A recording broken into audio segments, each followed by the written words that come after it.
ಈ ಒಂದು ದಸರಾ ನಾಡ ಹಬ್ಬವನ್ನು ಮುಸಲ್ಮಾನರು ಅನ್ನೋ ಕಾರಣಕ್ಕೋಸ್ಕರ ಅವರು ಉದ್ಘಾಟನೆ ಮಾಡಬಾರ್ದು ಅಂತಕ್ಕಂಥ ಒಂದು ವಾದ ಏನಿದೆ ಅದಕ್ಕೆ ವಿರುದ್ಧವಾಗಿ ಅವರು ಒಂದು ತೀರ್ಪನ್ನು ಕೊಟ್ಟಿದ್ದಾರೆ. ಇದು ಪ್ರಜಾಪ್ರಭುತ್ವದ ಪರವಾದಂತಹ ತೀರ್ಪು. ಅದರಲ್ಲೂ ಕೂಡ ಈ ಮಾಜಿ ಸಂಸದರಿಗೆ ನಾವು ಪ್ರಜಾಪ್ರಭುತ್ವ ವ್ಯವಸ್ಥೆ ಒಳಗಡೆ ಇದ್ದೀವಿ ಅಂತಕ್ಕಂತಹ ಒಂದು ಸಾಮಾನ್ಯ ಪರಿಜ್ಞಾನ ಇಲ್ದಂಗೆ ಆಗಿರ್ತಕ್ಕಂಥದ್ದು ನಿಜವಾಗ್ಲೂ ಕೂಡ ಈ ಒಂದು ಕಾಲದ ಒಂದು ದುರಂತ ಅಂತಲೇ ನಾವು ಅಂತ ಅನ್ಕೋಬಹುದು. ಆ ರೀತಿ ನೋಡೋದಾದರೆ ಚಾಮುಂಡೇಶ್ವರಿ ಇರ್ಬೋದು, ಉತ್ನಳ್ಳಿ ಮಾರಮ್ಮ ಇರ್ಬೋದು, ಇವರೆಲ್ಲ ಯಾರು ಶೂದ್ರ ಸಮುದಾಯದ ಹೆಣ್ಮಕ್ಳು, ಇವರೆಲ್ಲ ದೇವತೆಗಳಾಗಿ ಮಾಡಿದವರು ಬ್ರಾಹ್ಮಣರೇ ಇರ್ಬೋದು. ಆದರೆ ಅವರ ಸಂಸ್ಕೃತಿ ಏನು, ಆಹಾರ ಸಂಸ್ಕೃತಿ ಏನು, ಬಾಡು ಬಳ್ಳ ಮೀನು. ನಮ್ಮ ಬೆಸ್ರೆ ಹೆಣ್ಮಗಳು ನಮ್ಮ ಚಾಮುಂಡೇಶ್ವರಿ, ಉತ್ನಳ್ಳಿ ಮಾರವ, ಬ್ರಾಹ್ಮಣರಿಗೂ ನಮ್ಮ ಚಾಮುಂಡೇಶ್ವರಿಗೂ ಯಾವುದೇ ಮಾರಮ್ಮದಿರಿಗೂ ಸಂಬಂಧ ಇಲ್ಲ. ಅಂದರೆ ಅವನ ಉದ್ದೇಶ ಏನಪ್ಪ ಅಂದರೆ ಮೈಸೂರಿನಲ್ಲಿ ಏನಾದರೂ ಈ ಥರ ಗಲಭೆ ಉಂಟು ಮಾಡಿ ಶಾಂತಿ ಕದಡಿ ಕೋಮು ಗಲಭೆ ಉಂಟು ಮಾಡಿದ್ರೆ BJPಯಲ್ಲಿ ಏನಾದರೂ ಒಂದು ಅವಕಾಶ ಕೊಟ್ಟರೇನೋ ಅನ್ನೋ ಒಂದು ಕೆಟ್ಟ ಮನಸ್ಥಿತಿ ಆಗ್ತಂದಿದೆ. ಅದು ಸಾಧ್ಯ ಇಲ್ಲ. ಹೈಕಮಾಂಡ್ಗೂ ಗೊತ್ತಾಗಿದೆ ಇವನೊಬ್ಬ ಹುಚ್ಚ. ಕಾನೂನೇ ಸುಪ್ರೀಮು. ಆ ಕಾನೂನು ಈಗಾಗಲೇ ಅವನ ಮುಖಕ್ಕೆ ಕ್ಯಾಕರ್ಸ್ ಉಗ್ತಿದೆ. ಸುಪ್ರೀಂ ಕೋರ್ಟು ಉಗ್ತಿದೆ, ಹೈಕೋರ್ಟು ಉಗ್ತಿದೆ. ಇನ್ಯಾರು ಉಗಿಬೇಕು ಇವನಿಗೆ? ಈ ರಾಜ್ಯಕ್ಕೆ ಮತ್ತು ಈ ನಾಡ ಹಬ್ಬಕ್ಕೆ ಬರ್ತಕ್ಕಂಥ ಎಲ್ಲ ಜನರು ಕೂಡ ರಾಜ್ಯದ ಅತಿಥಿಗಳು ಅಂತಕ್ಕಂಥ ಭಾವನೆ ಸರ್ಕಾರದ ಪಾರಂಪರಿಕ ನಿಲುವು. ಈ ಪಾರಂಪರಿಕ ನಿಲುವನ್ನು ಪ್ರಶ್ನೆ ಮಾಡ್ತಕ್ಕಂಥ ಅಧಿಕಾರ ಯಾವುದೇ ವ್ಯಕ್ತಿಗಿಲ್ಲ. ಕಳೆದ 15ನೇ ತಾರೀಕು ಹೈಕೋರ್ಟು ಪ್ರತಾಪ್ ಸಿಂಹ ಅವರು ಹಾಕಿದ್ದಂಥ ಅರ್ಜಿ ಏನಿದೆ ಅದನ್ನು ವಜಾಗೊಳಿಸಿತ್ತು. ಆ ಹೈಕೋರ್ಟ್ ಏನು ವಜಾಗೊಳಿಸಿದೋ ಅದೇ ಹಾದಿನಲ್ಲಿ ಸುಪ್ರೀಂ ಕೋರ್ಟ್ ಕೂಡ ಈ ಒಂದು ಅರ್ಜಿಯನ್ನು ವಜಾಗೊಳಿಸಿದೆ. ಇಲ್ಲಿ ಭಾಳ ಮುಖ್ಯವಾಗಿ ನಾವು ಅರ್ಥ ಮಾಡ್ಕೋಬೇಕಾಗಿರ್ತಕ್ಕಂಥದ್ದು ಏನಪ್ಪ ಅಂತಂದರೆ, ನಾವು ಮಾಡ್ತಾ ಇರ್ತಕ್ಕಂಥದ್ದು ಯಾವುದೇ ಒಂದು ಧಾರ್ಮಿಕ ಹಬ್ಬ ಅಲ್ಲ. ಹಿಂದೆ ಒಂದು ಅರಸೊತ್ತಿಗೆಯ ಒಂದು ಪಳೆಯುಳಿಕೆಯಾಗಿದ್ದಂತಹ ಒಂದು ದಸರಾ ಈಗ ಪ್ರಜಾಪ್ರಭುತ್ವದೊಳಗಡೆ ಅದು ಒಂದು ರೀತಿಯಲ್ಲಿ ಪ್ರಜಾಪ್ರಭುತ್ವದ ಹಬ್ಬವಾಗಿ ಬದಲಾವಣೆ ಆಗ್ತಾ ಇದೆ. ಈಗ ನಮ್ಮ ಅಂತಾರಾಷ್ಟ್ರೀಯ ಬೂಕರ್ ಪ್ರಶಸ್ತಿ ವಿಜೇತರಾದಂತಹ ಬಾನು ಮುಸ್ತಾಕ್ ಮೇಡಮ್ ಅವರನ್ನು ದಸರಾ ಉದ್ಘಾಟನೆಗೆ ಕರೆದಿರ್ತಕ್ಕಂಥದ್ದು ಏನಪ್ಪ ಅಂದರೆ ಪ್ರಜಾಪ್ರಭುತ್ವದ ಒಂದು ಆ ಬ್ಯೂಟಿಯನ್ನು, ಅದರ ಒಂದು ನಿಜವಾದಂಥ ಅರ್ಥವನ್ನು ನಾವು ಸಾಕಾರಗೊಳಿಸ್ದಂಗಾಗಿದೆ. ಸೊ ಇದನ್ನೇ ಸುಪ್ರೀಂ ಕೋರ್ಟು ಈ ಒಂದು ಸರ್ವಧರ್ಮೀಯರನ್ನು ಒಳಗೊಂಡಂತಹ ಈ ಒಂದು ದಸರಾ ನಾಡ ಹಬ್ಬವನ್ನು ಮುಸಲ್ಮಾನರು ಅನ್ನೋ ಕಾರಣಕ್ಕೋಸ್ಕರ ಅವರು ಉದ್ಘಾಟನೆ ಮಾಡಬಾರ್ದು ಅಂತಕ್ಕಂಥ ಒಂದು ವಾದ ಏನಿದೆ ಅದಕ್ಕೆ ವಿರುದ್ಧವಾಗಿ ಅವರು ಒಂದು ತೀರ್ಪನ್ನು ಕೊಟ್ಟಿದ್ದಾರೆ. ಇದು ಪ್ರಜಾಪ್ರಭುತ್ವದ ಪರವಾದಂತಹ ತೀರ್ಪು. ಪ್ರಜಾಪ್ರಭುತ್ವದ ಮತ್ತು ಈ ದೇಶದ ಸಂವಿಧಾನ ಏನು ಒಂದು ಭಾವೈಕ್ಯತೆಯನ್ನು ಸಾರ್ತಾ ಇದೆ, ನಮ್ಮ ದೇಶದ ಸಂವಿಧಾನ, ಈ ಸಂವಿಧಾನದ ಮೌಲ್ಯವನ್ನು ಎತ್ತಿಡಿದಿರ್ತಕ್ಕಂತಹದ್ದು. ನಾವು ಪ್ರಜಾಪ್ರಭುತ್ವದಲ್ಲಿ ಇದ್ದೀವಿ ಅನ್ನೋದೇ ಭಾಳಷ್ಟು ಜನಕ್ಕೆ ಗೊತ್ತಿಲ್ಲ. ಅದರಲ್ಲೂ ಕೂಡ ಈ ಮಾಜಿ ಸಂಸದರಿಗೆ ನಾವು ಪ್ರಜಾಪ್ರಭುತ್ವ ವ್ಯವಸ್ಥೆ ಒಳಗಡೆ ಇದ್ದೀವಿ ಅಂತಕ್ಕಂತಹ ಒಂದು ಸಾಮಾನ್ಯ ಪರಿಜ್ಞಾನ ಇಲ್ದಂಗೆ ಆಗಿರ್ತಕ್ಕಂಥದ್ದು ನಿಜವಾಗ್ಲೂ ಕೂಡ ಈ ಒಂದು ಕಾಲದ ಒಂದು ದುರಂತ ಅಂತಲೇ ನಾವು ಅಂತ ಅನ್ಕೋಬಹುದು. ನನ್ನ ಹೆಸರು ಚೋರ್ನಳ್ಳಿ ಶಿವಣ್ಣ. ದಲಿತ ಸಂಘರ್ಷ ಸಮಿತಿ ಜಿಲ್ಲಾ ಸಂಚಾಲಕನಾಗಿ ಸಾಮಾಜಿಕ ಕಾರ್ಯಕರ್ತನಾಗಿ ಹೋರಾಡ್ತಲಿದ್ದೀನಿ.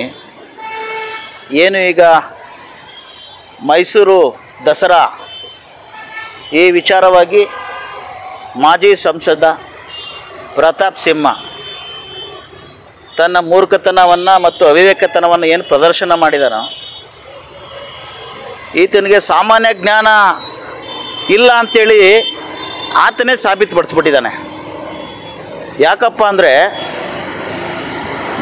ನಾಡ ಹಬ್ಬ ಮೈಸೂರು ದಸರಾ ಅನ್ನೋ ಒಂದು ಕಾಮನ್ ಸೆನ್ಸ್ ಅದು ಗೊತ್ತಿದ್ದು ಒಬ್ಬ ಪತ್ರಕರ್ತನಾಗಿ ಇದ್ರ ಬಗ್ಗೆ ಎಲ್ಲ ಮಾಹಿತಿ ಇದ್ದರೂ ಕೂಡ BJPಯಲ್ಲಿ ಕ್ಯಾಕರ್ಸ್ ಉಗಿದು ಈಚೆಗೆ ಹಾಕವ್ರೆ ಅಂಥೇಳಿ ಈ ಥರದಲ್ಲಿ ಏನಾದರೂ ಒಂದು ಅವಕಾಶ ಗಿಟ್ಟಿಸ್ಕೋಬೋದಾ ಅನ್ನೋ ಒಂದು ಪ್ರಯತ್ನವಾಗಿ ಈ ರೀತಿ ಮೈಸೂರಿನಲ್ಲಿ ಈ ಒಂದು ಕೋಮು ಭಾವನೆಗಳನ್ನ ಕೆರಳಿಸುವಂಥ ಹೇಳಿಕೆಗಳನ್ನ ಕೊಡುವಂಥದ್ದು, ಉಡಾಫೆಯಿಂದ ನಡ್ಕೊಳ್ಳೋವಂಥದ್ದು, ಒಂದು ಸಮುದಾಯವನ್ನು ಪ್ರಚೋದನೆ ಮಾಡುವಂಥದ್ದು, ಇಂತಹ ಒಂದು ನಡವಳಿಕೆ ಆತನಲ್ಲಿ ಬಂದಿದೆ.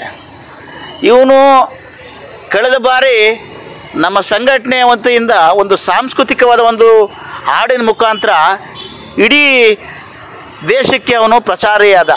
ಯಾವ ರೀತಿ ಪ್ರಚಾರ ಆದ ಅಂಥೇಳಿ ಎಲ್ರಿಗೂ ಗೊತ್ತಿದೆ. ಆತನ ನಡವಳಿಕೆ, ಆತನ ಧೋರಣೆ, ಮನಸ್ಥಿತಿ, ಕೋಮುಗಲಭೆಗಳನ್ನ ಎಲ್ಲೆಲ್ಲಿ ಹುಟ್ಟಾಗ್ತಿದೆ ಅನ್ನೋದ್ರ ಬಗ್ಗೆ ಎಲ್ಲ ಒಂದು ಸಣ್ಣದಾಗ ಒಂದು ಹಾಡು ಹಾಡಿದ್ವಿ. ಅವನಿಗೆ ಟಿಕೆಟ್ ಸಿಕ್ಕಲಿಲ್ಲ. ಅಂದರೆ ಪ್ರಗತಿಪರ ಚಿಂತಕರು, ದಲಿತ ಸಮುದಾಯ, ತಳ ಸಮುದಾಯದ ಜನ ಇಂಥವನ್ನೆಲ್ಲ ಒಪ್ಪಲ್ಲ ಅಂಥೇಳಿ ಅರ್ಥ ಆಗಿದೆ.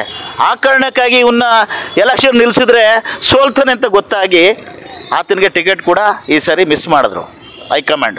ಅದು ಎಲ್ಲಕ್ಕಿಂತ ಹೆಚ್ಚಾಗಿ ಇವನು ಏನು ಮಾಡೋಕ್ಕೆ ಬಂದ, ಇವರು ಬಾನು ಮುಸ್ತಾಕ್ ಅವರೇನೋ ಒಬ್ಬ ಖ್ಯಾತ ಸಾಹಿತಿ, ಸಾಮಾನ್ಯ ಮಹಿಳೆ ಅಲ್ಲ. ಅಂಥವ್ರನ್ನ ದಸರಾ ಉದ್ಘಾಟನೆ ಕರೆದಿರೋದು ಅದು ಎಂಥ ಹೆಮ್ಮೆ ವಿಚಾರ. ಅದು ನಾಡ ಹಬ್ಬಕ್ಕೆ ಉದ್ಘಾಟನೆ ಕರೆದಿರೋದು ಹೆಮ್ಮೆ ವಿಚಾರ. ಅವರೇನು ಪೂಜಾರಿಯಾಗಿ ಪೂಜೆ ಮಾಡೋಕ್ಕೆ ಬಂದಿಲ್ಲ. ಬಾನು ಮುಸ್ತಾಕ್ ಅವರು ಚಾಮುಂಡೇಶ್ವರಿ ದೇವಿಗೆ ಪೂಜೆ ಮಾಡೋಕ್ಕೆ ಬಂದಿಲ್ಲ. ಆ ರೀತಿ ನೋಡೋದಾದರೆ ಚಾಮುಂಡೇಶ್ವರಿ ಇರ್ಬೋದು, ಉತ್ನಳ್ಳಿ ಮಾರಮ್ಮ ಇರ್ಬೋದು, ಇವರೆಲ್ಲ ಯಾರು ಶೂದ್ರ ಸಮುದಾಯದ ಹೆಣ್ಮಕ್ಳು. ಇವರೆಲ್ಲ ದೇವತೆಗಳಾಗಿ ಮಾಡಿದವರು ಬ್ರಾಹ್ಮಣರೇ ಇರ್ಬೋದು. ಆದರೆ ಅವರ ಸಂಸ್ಕೃತಿ ಏನು, ಆಹಾರ ಸಂಸ್ಕೃತಿ ಏನು, ಬಾಡು ಬಳ್ಳ ಮೀನು. ನಮ್ಮ ಬೆಸ್ತ್ರೆ ಹೆಣ್ಮಗಳು ನಮ್ಮ ಚಾಮುಂಡೇಶ್ವರಿ, ಉತ್ನಳ್ಳಿ ಮಾರವ. ಬ್ರಾಹ್ಮಣರಿಗೂ ನಮ್ಮ ಚಾಮುಂಡೇಶ್ವರಿಗೂ ಯಾವುದೇ ಮಾರಮ್ಮದಿರಿಗೂ ಸಂಬಂಧ ಇಲ್ಲ. ಸಂವಿಧಾನದ ಜ್ಞಾನ ಕಿಂಚಿತ್ತೂ ಇಲ್ಲ. ಅಂಥ ಮೂರ್ಖ ಆತ, ಅಂಥ ಅವಿವೇಕಿ. ಅಂದರೆ ಅವನ ಉದ್ದೇಶ ಏನಪ್ಪ ಅಂದರೆ ಮೈಸೂರಿನಲ್ಲಿ ಏನಾದರೂ ಈ ಥರ ಗಲಭೆ ಉಂಟು ಮಾಡಿ, ಶಾಂತಿ ಕದಡಿ, ಕೋಮು ಗಲಭೆ ಉಂಟು ಮಾಡಿದ್ರೆ BJPಯಲ್ಲಿ ಏನಾದರೂ ಒಂದು ಅವಕಾಶ ಕೊಟ್ಟರೇನೋ ಅನ್ನೋ ಒಂದು ಕೆಟ್ಟ ಮನಸ್ಥಿತಿ ಆತಂದಿದೆ. ಅದು ಸಾಧ್ಯ ಇಲ್ಲ. ಹೈಕಮಾಂಡ್ಗೂ ಗೊತ್ತಾಗಿದೆ ಇವನೊಬ್ಬ ಹುಚ್ಚ ಇಡಿಯಟ್ ಅಂತೇಳಿ ಹೈಕಮಾಂಡ್ಗೂ ಗೊತ್ತಾಗಿದೆ. ಹಂಗಾಗಿ ಅವನ್ನ ದೂರ ಇರಿಸಿದ್ದಾರೆ. ಇಲ್ಲೇನೋ ಈ ರೀತಿ ಬೇಳೆ ಬೇಯಿಸ್ಕೊಳ್ಳೋಕ್ಕೆ ಪ್ರಯತ್ನ ಆಗ್ತಾ ಇದ್ದಾನೆ. ಬಟ್ ಜನಗಳಿಗೆ ಗೊತ್ತಿದೆ. ಈಗ ಅದಕ್ಕೆ ಹೈಕೋರ್ಟ್ಗೆ ಹೋದ, ಏನಾಯಿತು? ಸುಪ್ರೀಂ ಕೋರ್ಟ್ಗೂ ಹೋದ, ಏನಾಯಿತು? ಕಾನೂನೇ ಸುಪ್ರೀಮು. ಆ ಕಾನೂನು ಈಗಾಗಲೇ ಅವನ ಮುಖಕ್ಕೆ ಕ್ಯಾಕರ್ಸ್ ಉಗ್ತಿದೆ. ಸುಪ್ರೀಂ ಕೋರ್ಟು ಉಗ್ತಿದೆ, ಹೈಕೋರ್ಟು ಉಗ್ತಿದೆ. ಇನ್ಯಾರು ಉಗಿಬೇಕು ಇವನಿಗೆ? ಇನ್ನೆಲ್ಲೋಗ್ತಾನೆ ಇವನು? ವಿಶ್ವಸಂಸ್ಥೆಗೆ ಹೋಗ್ಬೇಕಾ? ಹೋದನಾ? ಅದು ಸಾಧ್ಯನಾ? ನೆವರ್. ಅಂತ ಇಂಥ ಇಡಿಯಟ್ಗಳಿಗೆ ಕಾನೂನು ಎಲ್ಲೂ ಅವಕಾಶ ಕೊಡಲ್ಲ, ಆಸ್ಪತ್ರೆ ಕೊಡಲ್ಲ. ಅವ್ನು ಎಲ್ಲೋದ್ರೂ ಜಾಡ್ಸ್ ಒದ್ದಕ್ಕೆ ಹಿಂದಕ್ಕೆ ಕಳಿಸ್ತಾರೆ ಅವ್ರನ್ನ. ಈಗಾಗಲೇ ಅವನಿಗೆ ಅರ್ಥ ಆಗಿದೆ, ಸಮಾಜನೂ ಕೂಡ ನೋಡ್ತಾ ಇದೆ, ಜನರು ಕೂಡ ಜಾಗೃತಿ ಆಗಬೇಕು ಅಂತ ಇಂಥ ಅವಿವೇಕಿಗಳಿಗೆ ಸಪೋರ್ಟ್ ಮಾಡಬಾರ್ದು ಅಂತೇಳಿ ನಾನು ಮನವಿ ಮಾಡ್ತೀನಿ. ಮೈಸೂರು ಜನತೆ ನಾಗರಿಕರಿದ್ದಾರೆ, ಇಲ್ಲಿ ವಿಚಾರವಂತರಿದ್ದಾರೆ, ಪ್ರಗತಿಪರ ಹೋರಾಟಗಾರರು ಇರುವಂಥ ತಾಣ ಇದು. ಇಲ್ಲಿ ಇಂಥ ಅವಿವೇಕಿಗಳಿಗೆ ಯಾವುದೇ ಕಾರಣಕ್ಕೂ ಮನ್ನಣೆ ಕೊಡಬಾರ್ದು, ಅವ್ನಿಗೆ ಆಸ್ಪದ ಕೊಡಬಾರ್ದು, ಅವನ್ನ ಹತ್ತಿರಕ್ಕೆ ಸೇರಿಸ್ಕೋಬಾರ್ದು, ಜಾಸ್ತಿ ತಳ್ಳಬೇಕು ಅವನ್ನ, ಇಡಿಯಟ್ನ. ಹಂಗೇಳಿ ಇದು ನಮ್ಮ ಸಂಘಟನೆ ಒತ್ತಾಯ, ನನ್ನ ವೈಯಕ್ತಿಕ ಅಭಿಪ್ರಾಯನೂ ಹೌದು. ಹರಕುಮಾರ್, ಲೇಖಕರು, ಮೈಸೂರು. 2025 ದಸರಾ ಮಹೋತ್ಸವವನ್ನು ಅಂತಾರಾಷ್ಟ್ರೀಯ ಬೂಕರ್ ಪ್ರಶಸ್ತಿ ವಿಜೇತೆ ಬಾನು ಮುಸ್ತಾಕ್ ರವರಿಂದ ಉದ್ಘಾಟನೆ ಮಾಡಬೇಕು ಅಂತ ಕರ್ನಾಟಕ ಸರ್ಕಾರ ತೀರ್ಮಾನ ತೆಗೆದುಕೊಂಡಿರೋದನ್ನು ಮೈಸೂರಿನ ಮಾಜಿ ಸಂಸದ ಪ್ರತಾಪ್ ಸಿಂಹ ಅವರು ಲೇವಡಿ ಮಾಡಿದರು. ಮತ್ತು ಕೋರ್ಟ್ನಲ್ಲಿ ಕೂಡ ಅದನ್ನು ಪ್ರಶ್ನೆ ಮಾಡಿದರು. ಆದರೆ ಅವರಿಗೆ ಮುಖಭಂಗವಾಗುವ ರೀತಿಯಲ್ಲಿ ಕರ್ನಾಟಕ ಹೈಕೋರ್ಟ್ ಅದನ್ನು ಅವರ ಅರ್ಜಿಯನ್ನು ಆರಂಭಿಕ ಹಂತದಲ್ಲೇ ವಜಾಗೊಳಿಸಿತ್ತು.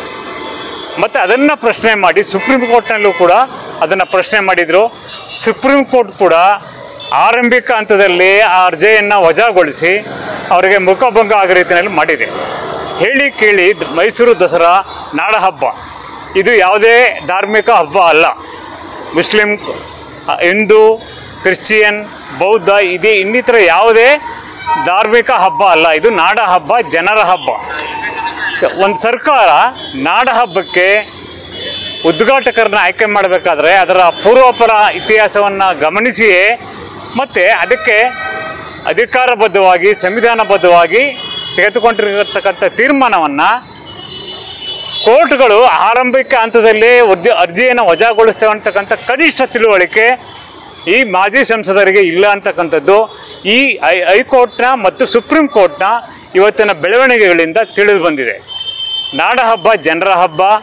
ಮತ್ತು ಈ ರಾಜ್ಯಕ್ಕೆ ಮತ್ತು ಈ ನಾಡ ಹಬ್ಬಕ್ಕೆ ಬರ್ತಕ್ಕಂಥ ಎಲ್ಲ ಜನರು ಕೂಡ ರಾಜ್ಯದ ಅತಿಥಿಗಳು ಅಂತಕ್ಕಂಥ ಭಾವನೆ ಸರ್ಕಾರದ ಪಾರಂಪರಿಕ ನಿಲುವು. ಈ ಪಾರಂಪರಿಕ ನಿಲುವನ್ನು ಪ್ರಶ್ನೆ ಮಾಡ್ತಕ್ಕಂಥ ಅಧಿಕಾರ ಯಾವುದೇ ವ್ಯಕ್ತಿಗಿಲ್ಲ, ಯಾವುದೇ ಸಂವಿಧಾನದ ಅಧಿಕಾರಕ್ಕೆ ಕೂಡ ಇಲ್ಲ. ಹಾಗಾಗಿ ಈ ಕನಿಷ್ಠ ತಿಳುವಳಿಕೆ ಬೌದ್ಧಿಕ ದಾರಿತನ ಈ ಪ್ರತಾಪ್ ಸಿಂಹ ಅವರಿಗೆ ಬಂದಿರತಕ್ಕಂಥದ್ದು ನಿಜಕ್ಕೂ ಅವಿವೇಕತನ, ಅಸಂಬದ್ಧ ಮತ್ತು ಬಾಲಿಶತನ.